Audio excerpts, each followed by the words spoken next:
한 영혼을 살리는 전도입니다. 본문에서요, 사도 바울은 그리스도의 복음을 위한 삶을 신앙 고백했습니다. 바울은 자기 얘기를 성경 여러 곳에서 이렇게 표현하곤 했는데, 오늘은 한 영혼에 대한 사랑과 관심을 갖고 복음 전도를 사명으로 인식하고 있다는 겁니다. 사도 바울은 주님께 부름 받아서요, 이제 사도가 되었는데, 사도라는 것은 예수님과 함께 예수님이 원해서 뽑은 사람들이고, 또 그들과 함께 생활도 하고, 그들과 같이 나가서 전도도 하고, 이 사도들은 정말 예수님의 그 십자가에 달려 돌아가시고 부활할 때까지 그들과 같이 생활을 했거든요. 이제 사도들은 예수님 직접 뽑았는데, 만삭이 되지 못하고 태어난 이 바울 사도는 다메섹 도상에서 이제 교회를 잔해하고 성도들을 잡아 가두기 위해서 가다가 예수님이 나타나셨죠. 다메섹 도상에서 예수님을 만난 다음에 그는 주님의 이름을 이방인과 임금들과 이스라엘 자손들에게 전하기 위해 택한 주님의 그릇으로 부름받은 것입니다. 그러니까 예수님이, 부활하신 예수님이 찾아갔어요. 육신적으로 있을 때는 공생의 기간 동안에는 예수님이 그를 택하지 않았지만은 예수님이 승천하신 이후에 이제 바울을 필요로 해서 예수님이 이제 바울을 지명해서 그를 사도로 부른 겁니다. 자, 그가 그 사도로서 부름받았던 사실을 깨닫고 행동으로 옮겼던 사람입니다. 그 책임과 사명을 감당하기 위해서 그는 3번에 걸쳐서 선교 여행을 했고요, 가는 곳마다 교회를 세웠습니다. 자, 그 과정에서 얼마나 많은 반대와 고통과 어려움을 겪었겠습니까? 그의 간증을 통해서 우리가 생생하게 그걸 알 수가 있어요. 사도 바울이 선교하면서 교회를 세울 때 당한 많은 고난들이 고린도후서 11장 23절 28절에 나와 있는데, 거기에 보면은 40의 감한 매를 5번 맞고, 태장으로 3번 맞고, 1번 돌로 맞고, 3번이나 파산하는 배에 있었고, 일주야를 깊은 바다 속에 헤매고 있었습니다. 자, 이런 엄청난 고난이죠. 사실 이런 고난 중에 우리가 아마 한 가지만 당했어도요, 교회 안 다니겠다, 예수 안 믿겠다 했을 거예요. 40에 하나 감한 39대의 매를 5번 맞았어요. 태장으로 3번이나 맞았습니다. 그러니까 매 맞는 것만도 8번 맞았고요. 그 다음에 돌로 1번 맞았는데, 돌 맞은다는 건요, 그거는 사형이라는 겁니다. 사형수를 죽일 때 돌로 이스라엘 백성들 쳐서 죽였는데 거기서도 살아남았어요. 자, 이러한 그 고난을 당하면서조차 그는 자기의 사명을, 한 영혼을 살리는 전도에 있었기 때문에 그는 결코 뒤로 물러서거나 주저앉거나 포기하지 않았어요. 정말 이 사도 바울이 예수님의 12제자도 있지만은 만삭이 되지 못해서 태어난 이 사도 바울이야말로 정말 우리가 본받아야 할 사람이 아닌가. 정말 이 사도 바울의 삶은 아무리 강조해도 지나칠 수가 없는 겁니다. 사실 사도 바울이 있었기 때문에 복음이 이 세계화에 전 이 지구촌에 다 증거되어지는데 하나님이 그를 불러주셨고 결정적으로 그를 사용하셨다는 데 있음을 부인할 사람이 아무도 없습니다. 그만큼 사도 바울은, 우리는 전도에 있어서는 그를 정말 본받아야 할 사람입니다. 오늘 본문에서 자신의 복음 증거에 대해서 자세한 입장을 밝히고 있습니다. 첫 번째로 생각해 볼 수 있는 것은요, 한 영혼을 살리는 전도는 주님의 명령이라는 것입니다. 우리가 잘 아는 대로 주님이 최후로 하신 명령이고 지상 명령 아니겠습니까? 자, 전도는 예수 그리스도의 엄숙한 명령입니다. 그죠? 마태복음 우리가 28장 19절 20절이나 또 사도행전 1장 8절에 같은 데 보면 또 뭐 마가복음 16장 그 말씀들을 보면 만민에게 가서 천하의 만민에게 가서 복음을 전하라. 예수님이 증거하라고 제자들을 파송하지 않았습니까? 자, 그래서 전도라는 것은 누구도 피해갈 수도 없고 외면해서도 안 되는 주님의 엄숙한 명령입니다. 그리스도인들은 누구도 전도 명령 앞에 피할 수 없기 때문에 그것을 우리는 사명으로 받아들여야 할 것입니다. 이 사도 바울이 여기 보면은 17절에 보면요, 나는 사명을 받아노라. 나는 사명을 받았다 이렇게 얘기해요. 그러니까 사도 바울만 사명을 받았겠습니까?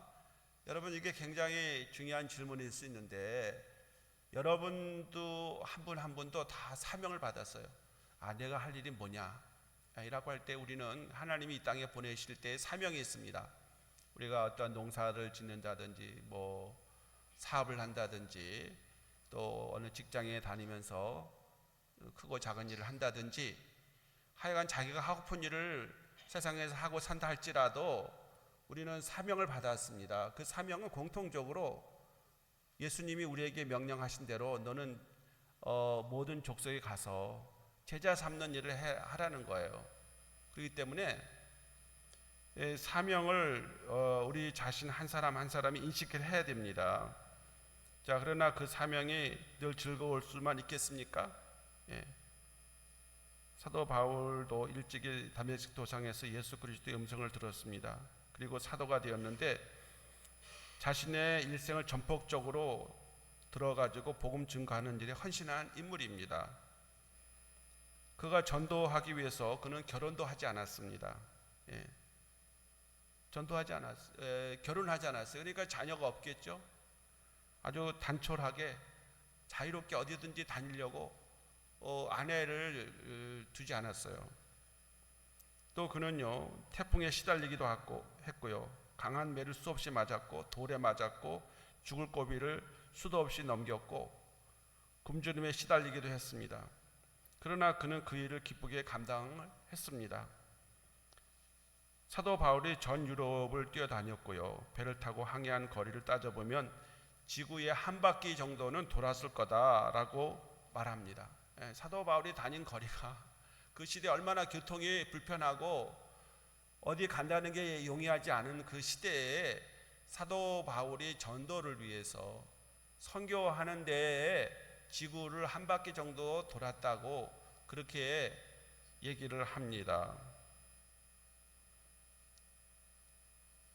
자, 그러나 여러분, 사도 바울이 그렇게 모든 일을 즐거움으로 했겠습니까? 사도 바울이 사도행전 20장 24절에서 나의 달려갈 길과 주 예수께 받은 사명 곧 하나님의 은혜의 복음을 증거하는 일을 마치려 하면은 나의 생명을 조금 더 귀한 것을 여기지 아니하노라. 복음을 증거하는 일을 끝까지 하기 위해서는 나의 생명을 내놓을 각오를 했다라는 거예요. 자, 사도 바울이 그렇게 스스로에게 다짐을 했어도요, 항상 즐거워하면서 그 일을 좋아서 했겠냐는 것입니다. 그렇지 못할 때가 많았을 거예요. 아까 말한 고난이 많았는데, 숱한 어려움이 겪었는데 그 일이 무슨 즐거움이 기쁘어서 했겠습니까, 여러분? 사명이니까 그 일을 피치 못해서 아마 했을 것으로 여겨져요. 그래서 사도 바울이 오늘 이런 표현을 쓰고 있습니다. 내가 부득불 할 일입니다. 부득불 할 일이라는 거예요. 안 하면 안 된다는 거예요. 안 하면 어떻게 되느냐? 나에게 화가 임할 것이다 라고 말했어요. 복음 전하지 않으면요, 화가 임하는 거예요. 내가 복음을 전할지라도 자랑할 것이 없으면 내가 부득불을 할 일입니다. 만일 복음을 전하지 아니하면 내게 화가 있을 것이미로다 라고 말한 거예요. 사도 바울이 화가 임하게 되니까 부득불 어떻게 안 할 수가 없는 거예요. 자, 여러분, 사도 바울에게만 화가 임하겠습니까? 여러분 전도 안 하고 그냥 편하게 하나님이 살도록 버려두시겠어요? 우리 하나님이 그런 분이 아니에요. 살아계신 하나님은요, 우리가 이 땅에서 무언가 하도록 이 세상에 우리를 보내셨고, 우리 모두는 공통적으로 사도 바울이 말한 것처럼 나는 사명을 받았노라. 사명은 부득불 내가 이 전도하는 일, 복음 전하는 일, 한 영혼을 주님께로 인도해서 살리는 일, 이 일을 하지 않으면 내게 화가 임할 것이다 라고 한 거예요. 사도 바울이요, 정말 이렇게 아주 분명하게 얘기하는 거는 우리들에게 다 들으라는 거예요. 자기에게만 그런 화가 임하겠습니까? 우리가 복음 전하는 일, 한 영혼을 살리는 일, 이런 거 등한히 하고 이런 거에 아무 나는 상관없다 생각하는 사람들은 어떻게 되겠어요? 고난에 다른 여러 가지 고난과 역경에 엮여서 아마 헤매고 있을 거예요. 그러나 복음 전하는 일을 위해서 그것을 사명으로 인식하고 하지 않으면 안 된다, 부득불이라도 해야 되겠다라고 하면 여러분에게 하나님이 함께 하시고 은혜와 복을 주실 겁니다. 할렐루야. 자, 사도 바울이 기쁘게 복음을 증거했지만은 그에게도 때로는 복음을 전하는 일에 장애가 생기고 어려움이 생기고 때로는 인간적으로 하기 싫을 때도 있었다는 것입니다. 그러나 그럴 때라도 그는 게으름 피지 않고 부득불 감당하려고 노력했다고 하는 것입니다. 자, 하물며 우리도 마찬가지겠죠.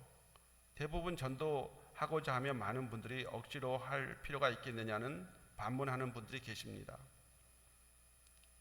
물론 행복하고 자발적으로 하면 더 좋겠지요. 그러나 성경 말씀은 즐겁지 않아도 그 일을 하라고 말씀하고 있는 겁니다. 전도는 즐거워서만 하는 것이 아니라는 겁니다. 때로는 하기 싫어도 해야 하는 것이 전도의 사명입니다. 하기 싫어도 여러분 하셔야 돼요. 이것은 주님이 우리에게 명하신 사명일 뿐만 아니라 이 전도를 잘하면 하나님께서 우리에게 엄청난 모든 자원들을 밀어주세요. 야, 해봐라. 전도하고 선교를 잘하도록 하나님께서 뒤에서 우리를 후원해 주세요. 필요한 모든 자원들을 대주세요. 물적, 인적 자원을 주시고 모든 것을 해보라고 환경과 여건을 다 만들어 주세요. 왜? 영혼을 살려야 되니까. 어떻게 해서든지 죽어가는 영혼들을 하나님의 백성, 천국 백성 만들어야 되니까 하나님께서 모든 필요한 걸 다 대주세요. 하나님, 내가 직장이 없습니다 하면 직장도, 내가 뭘 주님을 위해서 하고 싶은데 땅도 있어야 됩니다 하면 땅도 가져가라. 땅도 하나님 것인데, 이 세상의 모든 은도 금도 다 하나님의 것인데 하나님, 내가 전도해야 되겠습니다 하면은 돈 없어서 전도 못하는 경우는 없습니다. 여러분, 선교해야 되는데 선교비가 없어서 선교 못하는 일은 없어요. 그러니까 선교하게 되면은 하나님이 뒤에서 엄청나게 되어주는 거예요. 해봐라. 자리를 펴주시기도 하고, 등 떠밀어서 만약 어디 내가 외국에 가서라도 선교하겠다라고 하면은 야, 가봐라. 가서 좀 거기 사람들을 어떻게든지 좀 전도 좀 해봐라, 선교 좀 해봐라고 하시지. 돈이 없어서, 또 돕는 사람들이 없어서, 또 IMF 여러 가지 금융위기 이런 거 다 있어도요, 하겠다고 하면은 하나님이 전적으로 도와주시고 밀어주시고 함께 해주세요.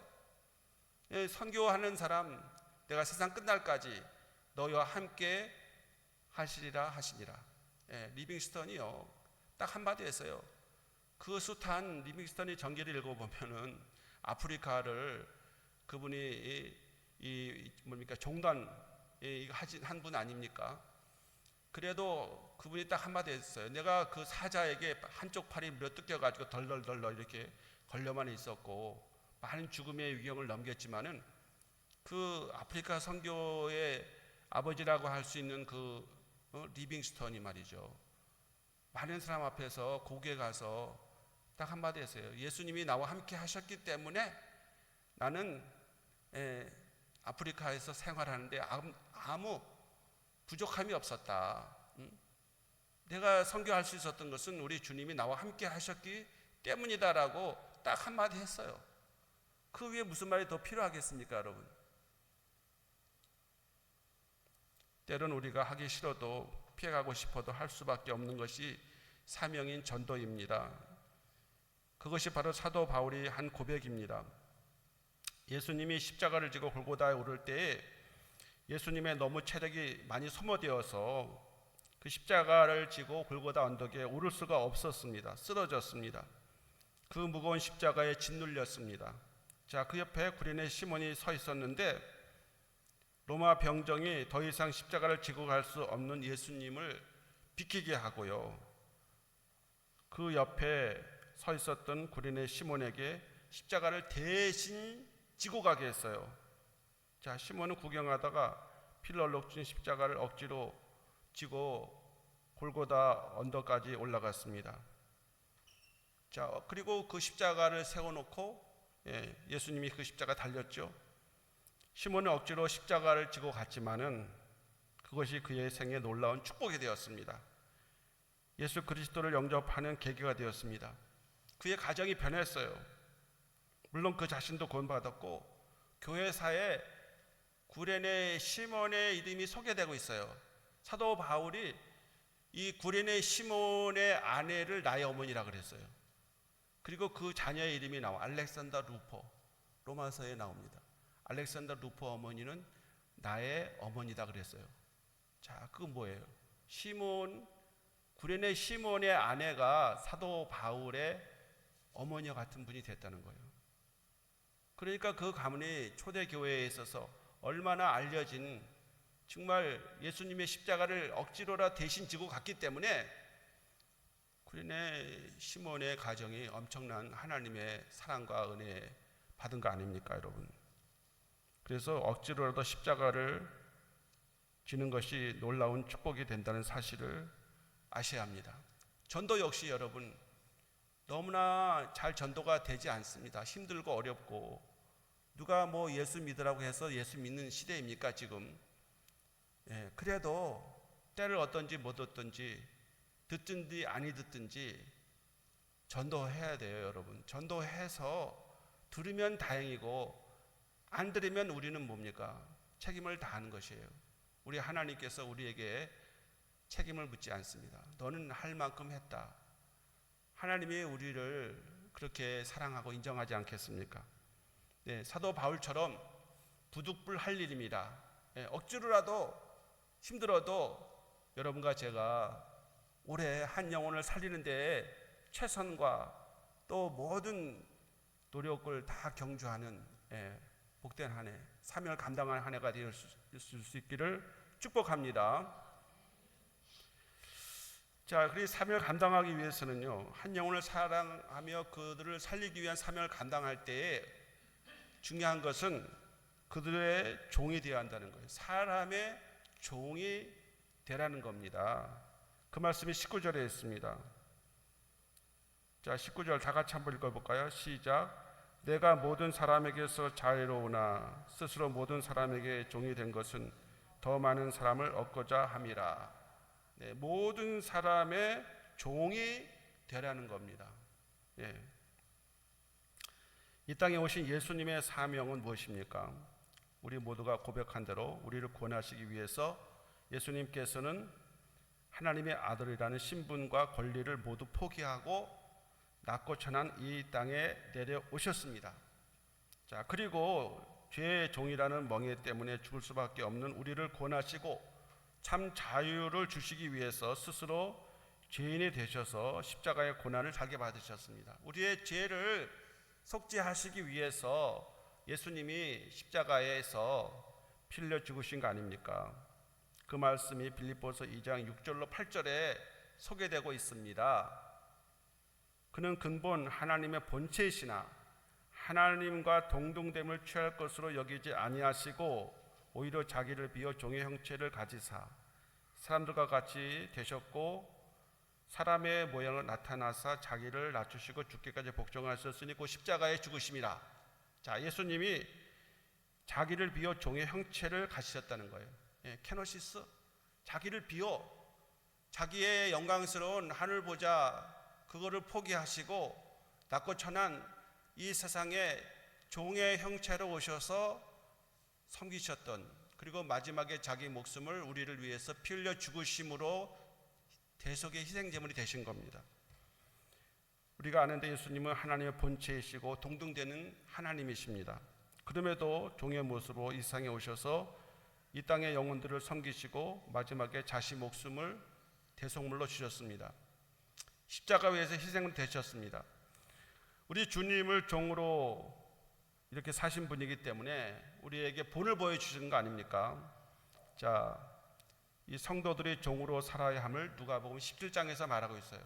누가복음 17장에 보면요, 예수님께서 종의 자세에 대해 딱 얘기했습니다.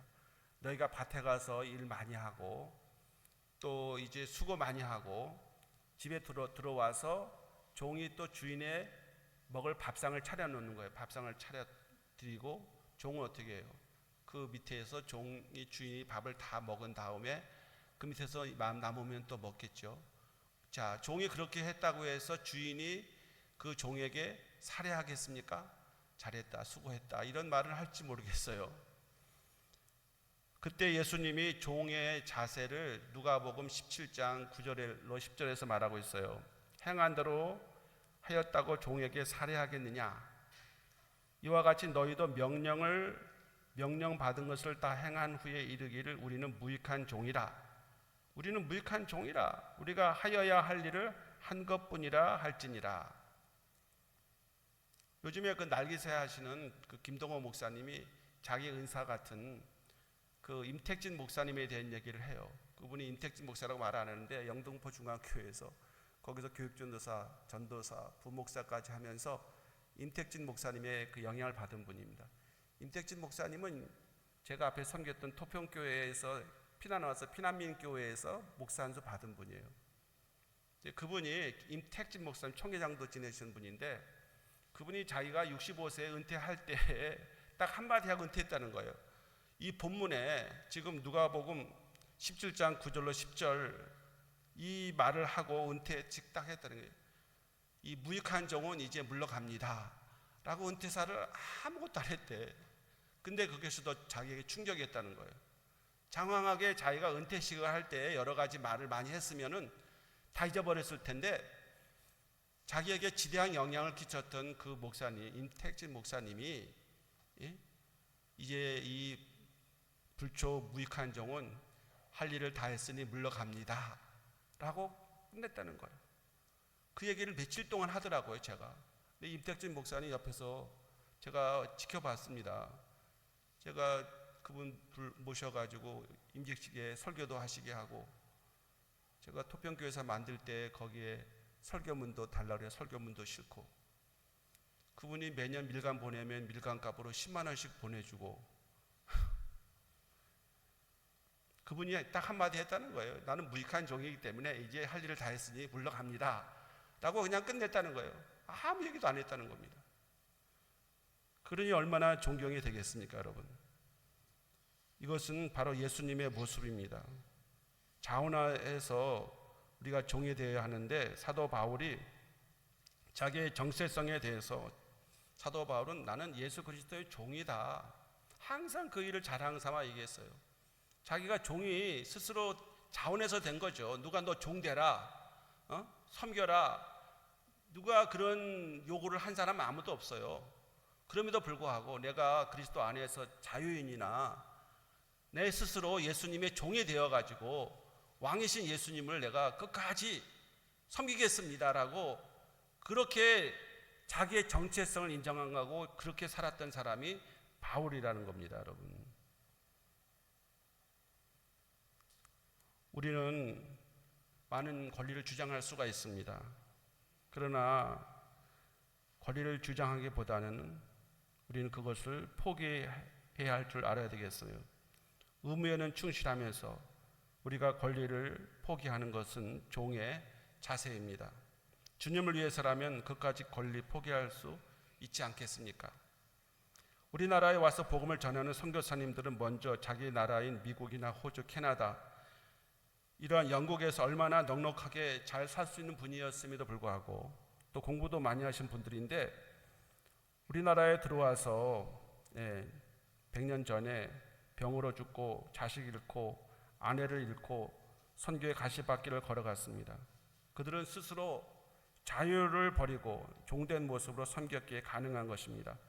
이 선교사들이 한 영혼이라도 구원하고자 잃어버리지 않기 위해서 자기의 권리를 포기한 것입니다. 이 선교사 열전이요, 양화진이라는 책이 이렇게 있어요. 정연이라는 사람이 쓴 책인데 제가 그거를 기도원에 가서 읽어봤어요. 그걸 읽어보면요, 양화진이라는 책을 읽어보세요. 거기에 헤론이라는 그 의사가 나오는데 이 헤론이 28밖에 안 되는 의사인데 이 사람이 우리나라에 선교하러 왔다가 선교도 제대로 못하고 의사인데 이 사람이 이질에 걸려가지고요, 우리나라 음식 먹고 한번 이질을 그때 걸려가지고 그를 바로 죽었어요. 선교해보지도 못했습니다, 여러분. 근데 그런 사람 죽은 거 본국의 소식이 알려졌을 때 그 미국에 있는 사람들이 야, 우리는 가지 말자, 우리도 가면 또 죽겠으니, 그리고 포기했을까요? 그 사람들이 더 많이 왔어요. 포사이드 같은 사람들이 와서 말이죠, 그런 사람들이 전남 쪽에 와서 그 나병 환자들을 위해서요 충성했습니다. 포사이드의 그 아들들, 그 딸들 다 한국에 남아가지고요 선교했습니다. 얼마나 그 감사한 일입니까? 그런 분들이 있었기 때문에 초창기에 우리나라가 어려웠을 때 선교가 된 것입니다.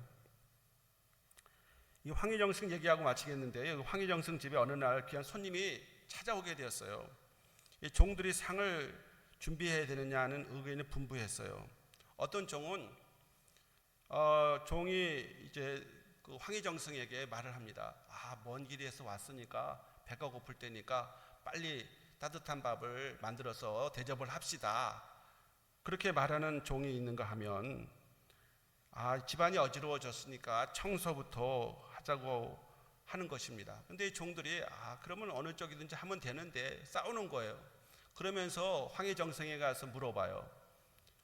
그 정승님에게 가서 주인님, 손님이 오면 음식을 따뜻하게 준비해서 손님에게 대접하는 것이 옳죠? 이렇게 말하니까 자네 말이 옳네. 그렇게 얘기하니까 다른 생각 가진 또 종이 아니 주인님, 그게 아니고요, 손님이 오시면 청소를 깨끗이 하는 게 옳지 않습니까? 그러면 그러게 자네 말도 옳네. 이렇게 얘기해. 옆에서 그 부인이 그걸 듣고 있다가 이 말도 옳고 저 말도 옳으면 도대체 옳은 말이 무엇입니까? 밥을 먼저 대접하는 종이 내 말이 옳다. 아니 청소부터 해야 된다는 그렇게 말하는 종의 말도 옳다. 그러면 두 개 다 옳으면은 도대체 뭐가 옳다는 말입니까? 라고 하니까 이 황희정승이 부인에게 하는 말에 대해서 당신이 하는 말도 옳다. 이렇게 한 거예요. 도대체 이게 뭡니까, 여러분? 이게 굉장히 중요한 거예요. 교회의 봉사는요, 누가 하든지 옳을 수 있는 거예요. 이렇게 해도 옳고 저렇게 해도 옳은 거예요. 뭐만 가장 중요합니까? 예수님과 예수님의 말씀, 예수님이 절대적인 그분만 옳은 거고 우리는 다 상대적이기 때문에 이렇게 해도 옳고 저렇게 해도 옳은 거예요. 싸우려고 한 개도 없습니다, 여러분. 이게 뭡니까? 섬김을 생각하고 종을 된다고 생각하면은 이 사람이 이렇게 하자 그러면은 그냥 그렇게 하면 되겠다. 저 사람이 이렇게 하자 그러면 그렇게 하면 되겠다. 누가 하든지 상대적인 겁니다, 여러분. 그러니까 우리는 누가 잘못을 따질 필요가 없어요. 이것은 뭡니까? 색깔이 다를 뿐이에요. 그렇기 때문에 종의 자세만 견제한다라고 하면, 예수님의 우리는 종이라고 생각하면 아무 문제 없습니다, 여러분.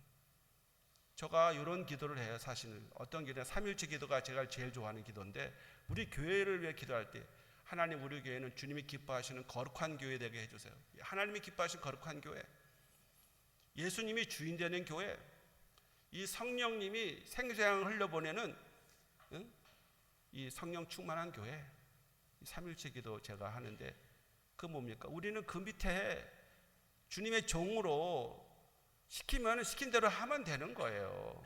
예? 누가 또 이렇게 하자 저렇게 하자면은 잘하십니다. 그렇게 해보세요. 도와주고 밀어주고 협력하면 되는 겁니다, 여러분. 그게 종의 자세예요. 선교도 마찬가지, 전도도 마찬가지. 우리가 종의 자세를 견지할 때에 사도 바울이 말한 것처럼 유대인의 유대인의 같이, 율법 있는 자에게 율법 있는 자 같이, 없는 자에게 없는 자 같이, 약한 자에게 약한 자 같이 그렇게 함으로써 한 영혼이라도 얻고자 하는 것이 영혼을 살리는 것입니다. 그들의 경건하지 못한 것을 수용한다는 의미가 아니라 복음을 전해서 한 영혼이라도 구원하고자 할 때는 이러한 종의 자세를 가져야 한다는 것입니다. 한 영혼을 구원할 수 있다면 약한 자의 약한 자처럼, 율법 없는 자의 율법 없는 자처럼 자신의 모습을 바꿀 수 있는 이 사도 바울의 종십, 서번트십, 이것을 여러분과 제가 견지함으로 한 영혼을 살리는 전도에 올해도 힘써 나갈 수 있기를 축복합니다. 기도합니다. 하나님 아버지 감사합니다. 한 영혼을 살리는 전도, 사도 바울이 그것이 주님의 명령이고 자신의 사명으로 인식했습니다. 그것이 복음에 참여하는 일이라고 했습니다. 하나님, 우리에게도 이 사명이 우리 한 사람 한 사람에게 주어진 줄로 믿습니다. 사명은 아버지 부득불이라도 해야 되는 일 아니겠습니까? 듣든지 안 듣든지 전해야 되는 것이고 때를 어떤지 못 어떤지 이것을 해야 하는 것이 아니겠습니까? 사랑하는 성도들이 금년 1년에 여러 가지 할 일이 많이 있으시겠지만은 복음을 전하는 일을 위해서, 한 영혼을 살리는 일을 위해서 우리의 모든 역량을 집중하여 이 일에 충성하게 주시옵소서. 예수 그리스도의 이름으로 기도합나이다. 아멘.